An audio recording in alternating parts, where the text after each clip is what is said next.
Hi friends, దయచేసి request చేస్తున్నా, please request.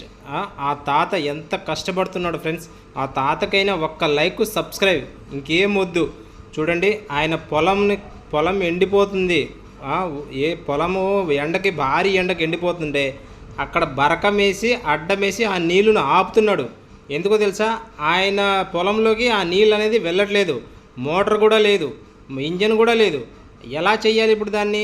అక్కడ అడ్డం వేస్తే ఆ నీళ్ళు అనేది ఫుల్ అయిపోయి అక్కడ ఆ నీళ్ళు అనేది, వాటర్ అనేది ఆయన పొలంలో చేరుతుంది. దానికోసం ఎంత కష్టపడుతున్నాడు చూసారా ఫ్రెండ్స్. ఆ వయసులో 60 ఏళ్ళ వయసు, 55,000 వయసులో పడుతున్నాడంటే ఎంత ఇష్టమై ఉండాలి వ్యవసాయం అంటే. అలాంటి వాళ్ళు ఉన్నారు కాబట్టి మనం 3 పూటలు తింటున్నాం ఫ్రెండ్స్. కడుపుకు అన్నం పోతుంది. ఆయన కొడుకులు ఉన్నారు, ఆయన కొడుకులు కూడా రారు, ఏదో కరెంటు పనికి ఉద్యోగస్తులో ఉన్నారంట.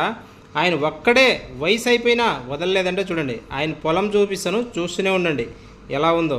ఎండకు అన్నీ మాడిపోయి, అదిగో అది ఫ్రెండ్స్ ఆయన పొలం.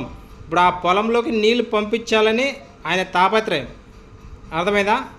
అదనేది ఎండిపోయిందనమాట.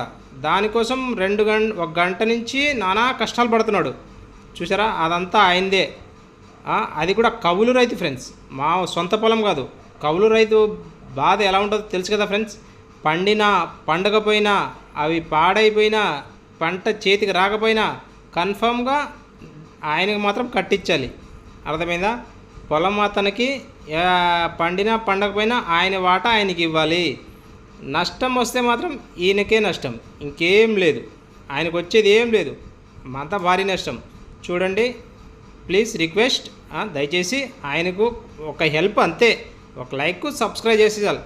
మినిమం నేనైతే ఒక 5,000 టార్గెట్ పెట్టుకున్నా ఈ వీడియోకి మాత్రమే. ఎందుకంటే మనకు సంబంధించిన వీడియో, మన రైతన్న వీడియో కాబట్టి నేను టార్గెట్ పెట్టాను. అది మీ ఇష్టం. మీరు సబ్స్క్రైబ్ చేసి ఆయనకి లైక్ కొడితే 10 మందికి చేరుతుంది.